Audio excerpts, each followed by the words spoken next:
Hello, everybody, and welcome to our second weekly Chalk Talk. Today, we're going to be covering wind, weather, and waves. My name is Sebastian. You guys might remember me from last week's Chalk Talk. I've been a member at EYC for the past 15 years, and I'm now accompanied by my former coach and now teammate. Hello, I'm Andrew.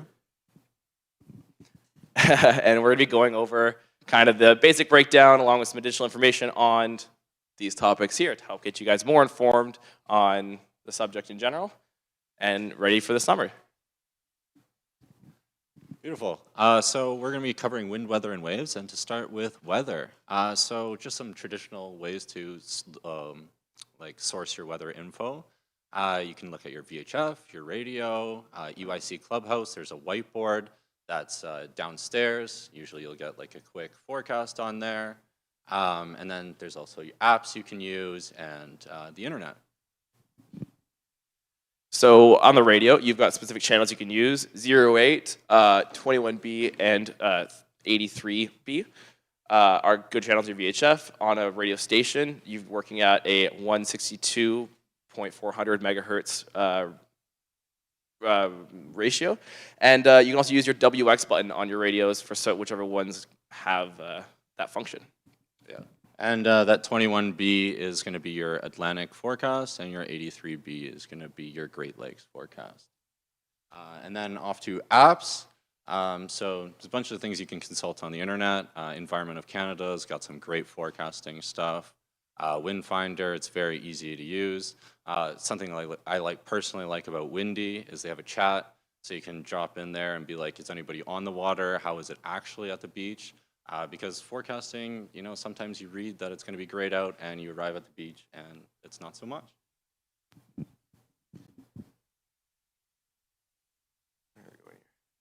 So next up, we've got clothing. We mentioned in a previous talk. Steve made mentions of it, the fact that clothing is super, super important, and it kind of dictates whether or not you're going to be comfortable or not out in the water. So to start off with, it's always good to carry the right headgear around. If it's cold out, put on a toque. You get cold from your extremities. So your hands, your head, stuff, your feet get cold first. So you always want to start off with a toque. And then it's nice as well in the summers, if it's raining, wearing a ball cap to kind of shield your eyes a little bit from the sun. And also keep that, if you wear glasses, it's fantastic to keep the drizzle off of your glasses, keep your vision. Another thing I'd like to make mention to is polarized sunglasses. It's night and day when you're on the water.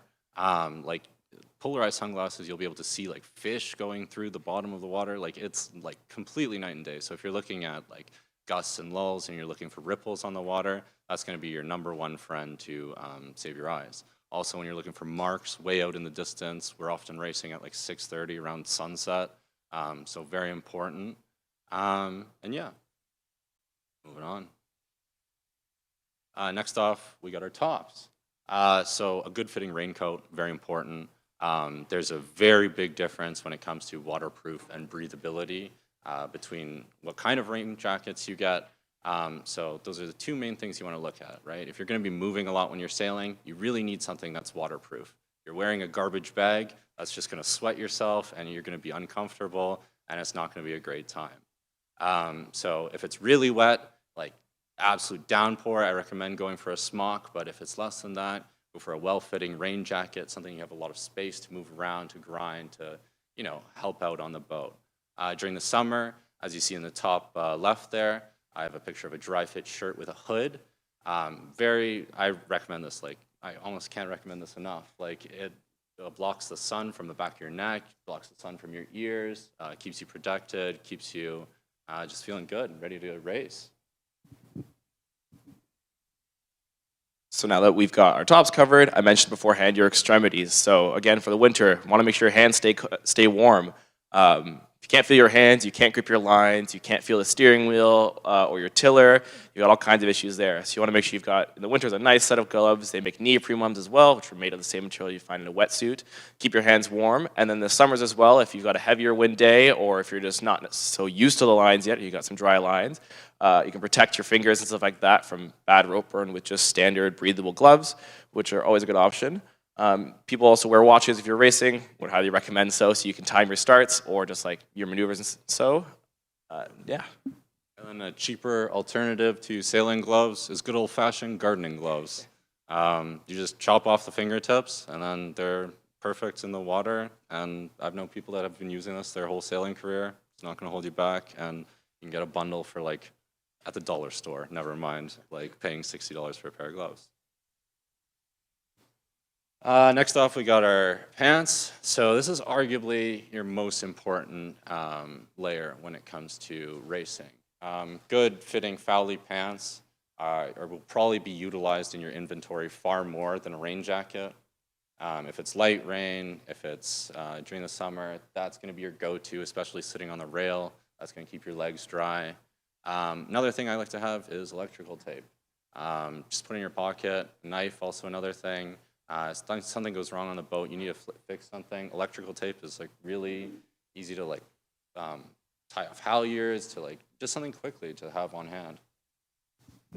Not to mention, it makes for a great Band-Aid as well. If you do get rope burn or something like that, get snagged, don't always have a Band-Aid. They don't really stick when there's water. So electrical tape works great for that as well. Finishing off here, footwear, important. There's a lot of sharp and hard objects on a boat that can easily stub your toes or break toes. Trust me, I speak from experience. It's not a very fun time. So closed-toed footwear is always very highly recommended.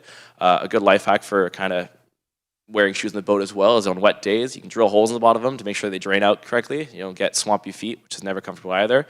In the winters, you can wear neoprene socks, insulated socks as well, underneath your boots or shoes. Help you keep warm. And it's really important as well that you want to wear something that's got good grip, but is also non-marking, because you don't want to ruin your nice white deck or anything like that, or your teak. Basic cover there. Pack a change for the bar. Come on, don't have smelly feet when you're walking around after regatta or after racing. You want something that you're going to be comfortable driving home in. Another thing, the waterproof socks right there. I'm a size 15 foot.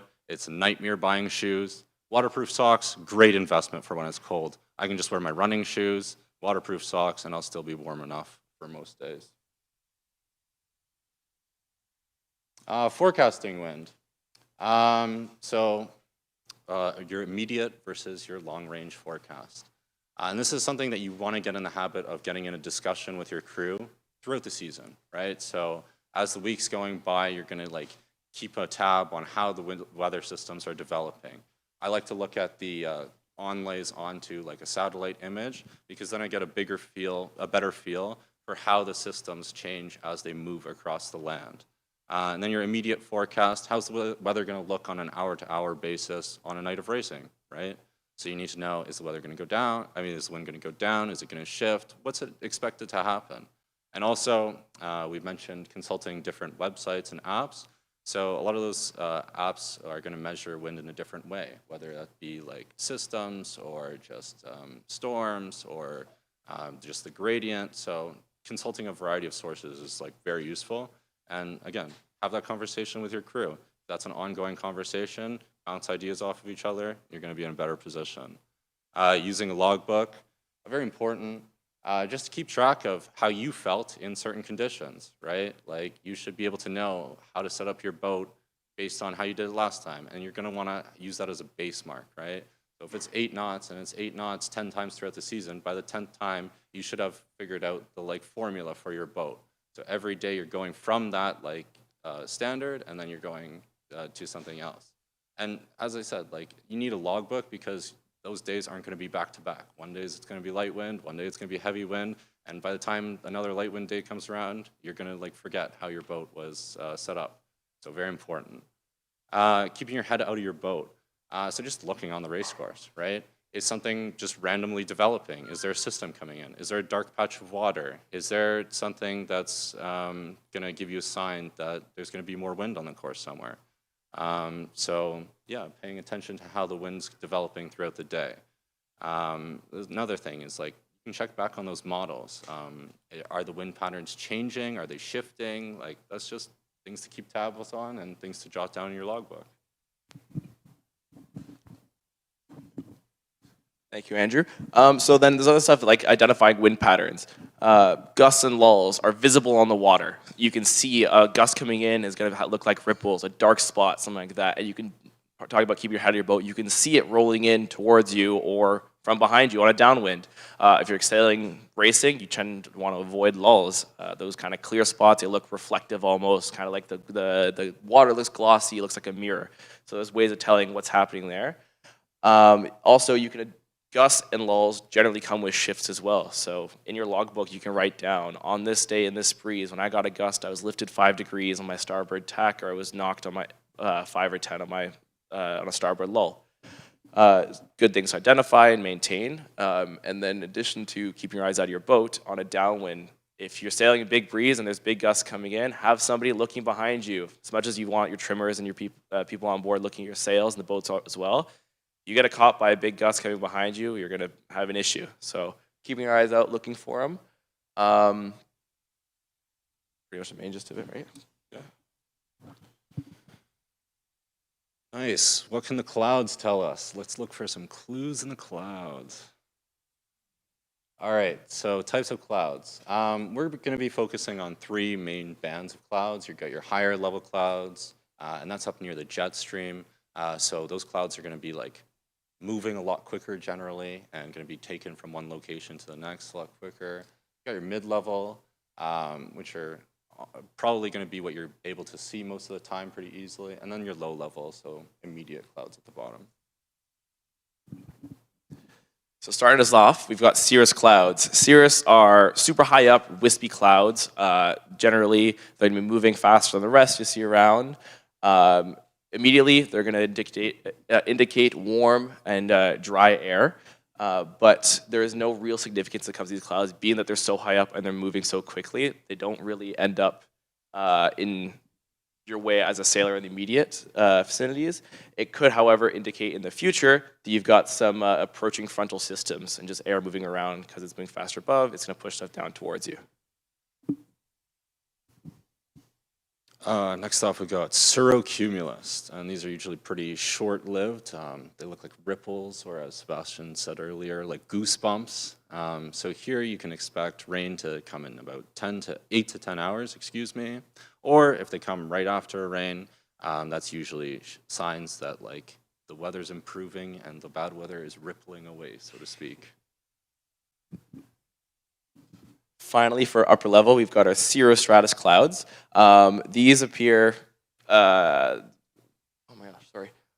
So it's showing that there's a weak front coming in. There's not much soon. Again, with these higher up clouds are kind of showing weather for like the farther away times. Nothing that's going to be immediate, kind of end of day, so to speak.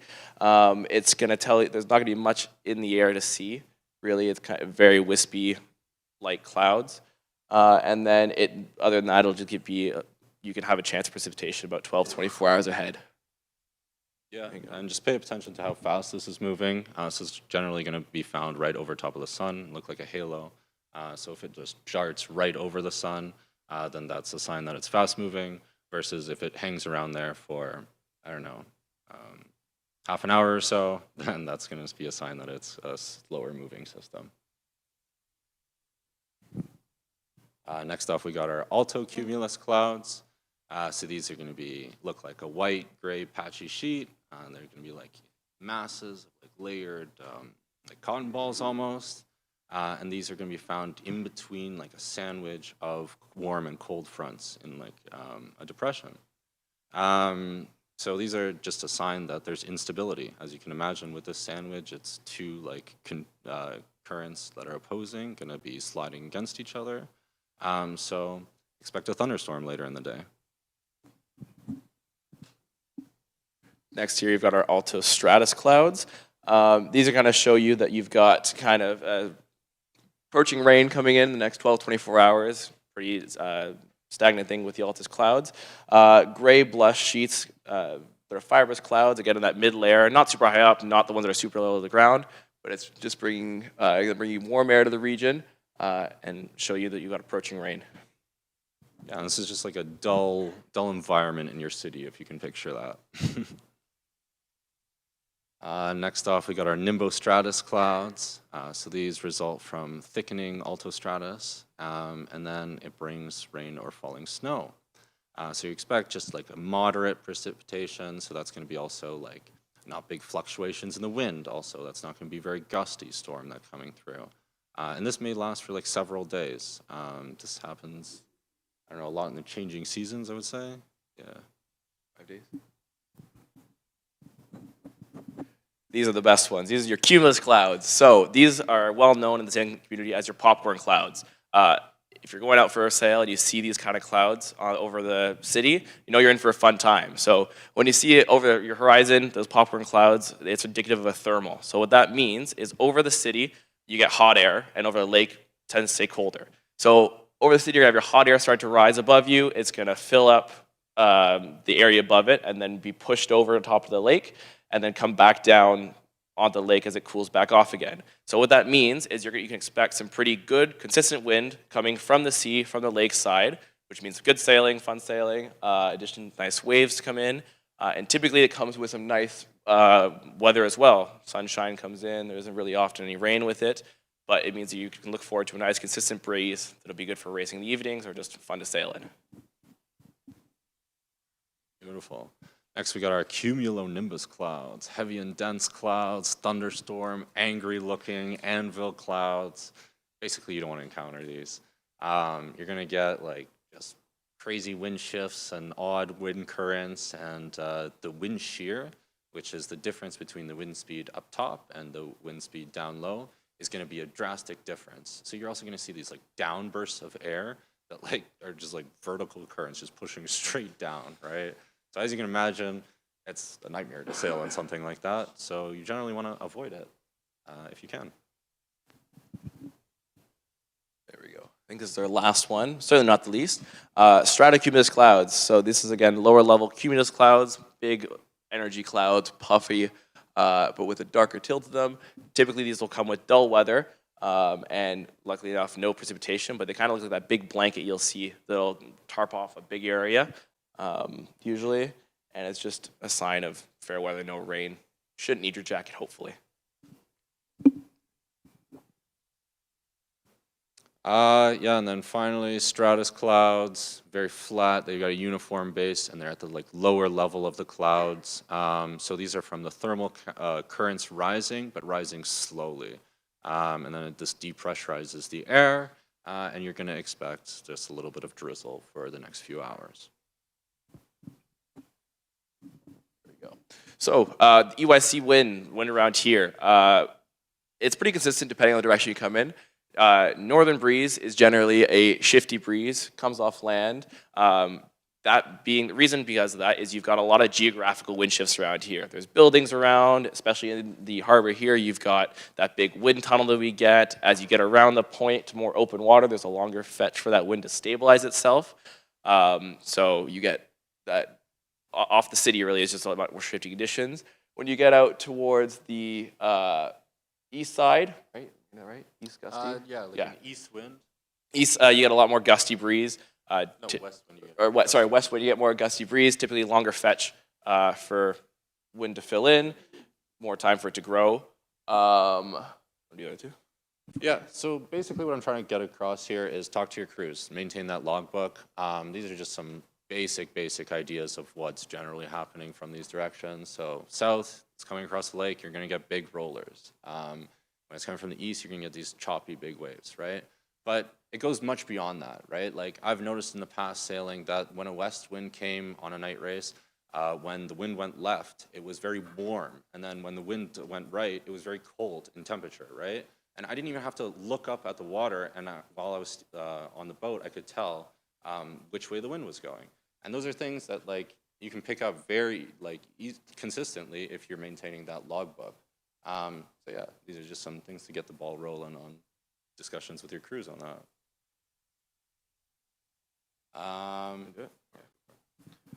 We're on wind shadows here. So wind shadows, just like I said beforehand, with geographical wind shadows, around here you've got buildings, shadows off of the city when you get closer to shore. You've also got moving shadows in the water, sailing in cover with a boat directly on top of you. Having that shadow is going to bend the air around it. The wind is going to have to move around said shadow, said boat, whatever it is. It's going to cause a disturbance in the way it's going to hit your boat. Might be a knock, a lift, or just a lull as well, less breeze than you might have somewhere else, or just an inconsistent breeze. From things of this ties into racing in the sense that you want to defend your lanes in a lot of positions. Off the start, you want to be the most windward boat you can be. That way you're not going to be sailing off that line in covered breeze or disturbed air. Same thing in roundings. When you come up to that mark, wide and tight rounding, which we'll talk about more in a different shock talk, but you want to leave these marks at the highest lane possible. That way nobody can get to that windward position of you and give you disturbed air that's not as good to sail in as, say, the true sea breeze. And then how big that wind shadow is, it's going to depend on the day, right? But generally, it's a great sign if no one's upwind of you, right? So if you look to that upwind mark and no one's between you and them, that's a great sign. But it's going to depend. Like sometimes it's going to be a couple boat lengths, and sometimes it's going to be a shadow that's much larger than that in lighter airs. It's going to change depending on the conditions. And I will say that even a minimal effect on like being in wind shadow on your boat speed still could affect things like your pointing. Because when you're going slower, it's going to affect your apparent wind, and then it's going to worsen your pointing. And then you're mid-fleet down or back of the fleet, and you're like, why can't I point the same as the guys up at the top of the fleet, right? So just always keep that in mind, knowing when to bail. Like if you got off the line and you're fifth boat down, maybe tack out. I know maybe you want to go out to the left side of the course, but there's no possible way that you're going to pass every single boat if everyone's going to the left side and you're just starting behind them, right? You're going to have to mess up a lot. So sometimes it's better to bail, get on top, and then go where you want to go afterwards, right? Clean air is everything when it comes to sailing. Good air. So now we've got our waves. For skippers and just general sailing through waves, up the crest and down the rest. Reason being, when you're sailing through waves, it's altering the speed of your boat. So another future lesson will be vectors and different kinds of your apparent true wind and boat wind. But what's going to happen is your boat's going to perform differently, move at a different speed, depending on where you want it. So when you're approaching these waves, you want to kind of be steering up these waves and bearing off down the backside of them. So hence the saying, up the crest, down the rest. You want to take an eye out and see what's happening with them. If they're large rollers, if they're short, choppy waves that are impacting your boat speed heavily, moving things around a lot, stuff that can go into your logbook, as well as how it'll affect your different maneuvers or what's happening during the races, your roundings, your starts. Is it pushing you under the line? Is it pushing you over the line? Are you going to make these ley lines that you're trying to see to round these marks, or do you have to plan in an extra tack to work with these waves you've got? As well as how they're different depending on the wind or your pointing. So starboard, they could be hitting you right off your bow, kind of to the right, and you get onto a port tack and it's coming right onto the side of your boat and pushing you downwind some more. So kind of things you got to pay attention to and note in your strategy or write down in your logbook how it affected your boat or mention with your crews afterwards to try and make a better plan for the future you're racing and just to improve on for the next time. Yeah, absolutely. And then just like little details about the waves, right? Like, are they smooth? Are they choppy? And then choppy isn't necessarily bad. Is your bow just flying through and cutting through those waves? Is it something that's just shaking your sails and losing all the power? And then when Sebastian was talking about sailing on different tacks, it's important to remember that the waves aren't going to always come from the direction of the wind, right? Sometimes they can be coming from behind you. Sometimes they can be coming from beside you. So you might be on like different modes of your boat depending on which tack you are, and then constantly changing between those while you're going upwind. There might be like out haul in all the way when you're like on a port tack, but then when you are flip over to starboard, you might need that out haul loosened all the way. And that means that every single tack throughout that race, you're going to have somebody constantly thinking about that and paying attention. One more thing as well, we discussed forecasting in the beginning. Waves specifically develop based off of fetch. So your fetch is your length between shorelines. So if you've got a big southeast breeze coming from the opposite side of the lake, you can, and it's been heavy for the past day or two, or there's been a storm that will apply, you could assume that the next day or two, if there isn't a big wind in the other direction, you're going to have more of those same waves that are going to come in. If you come in offshore from the north side here, there's not going to be much fetch. There's no time for that wind to move over the water, so you're not going to get any waves. So local knowledge for especially, at least here, if you're going out racing or you're not sure what the water's be like from your dock or from home, you can take into account what the past weather's been or what the weather's like today, determine how far it's got to travel over the water to build these waves. Next slide. Nice. And then when you're sailing waves, look over your boat. Your boat's taking a beating, right? So every wave that's slamming in, check your hull. Is there any stress cracking? Is water getting in from a forward hatch? Is a window leaking? Is something like that? And those should be like checks you do after a waving day sail. And also little things like shroud tension. I've been on boats that like it's completely loosened off, backed off at the end of the day sailing. So is that wave just tight, loosening it every like wave or so? Things to keep in mind. Also in those waves as well, you have a bilge pump. Make sure it works before you even go out at that point. If your boat's filling with water and you don't have a way to get out, you've got an issue there. So check these things even before going out, but all comes down to the same rule, check your boat. So there's different positions in the boat. One of the crucial ones in racing, if you're sailing the spinnaker, is foredeck. And in waves, there's 3 really big things that you need to remember as a foredeck sailor, foredeck sailor.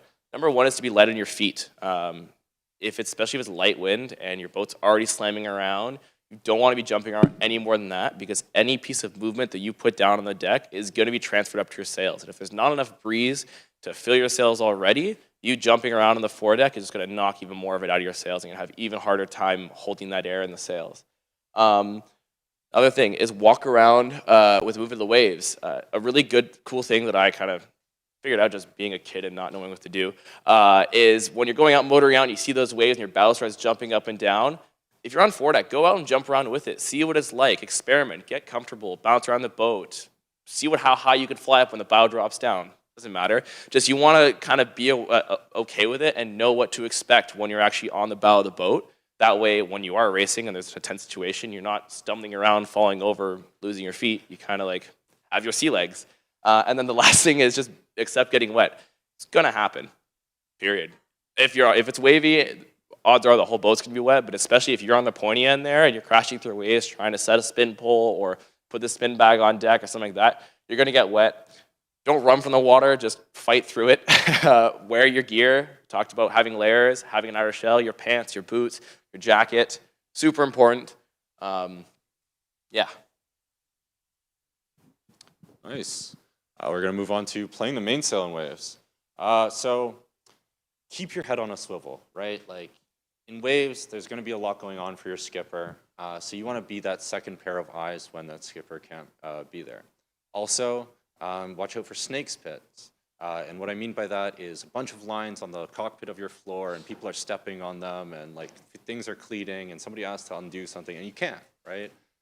So your main sheet person will probably be what's called vang sheeting, right? Pulling in the sail when you don't have enough power and then easing it when you have too much power. And that constant bringing in and easing of the sail will develop just a nightmare of ropes on his lap, right?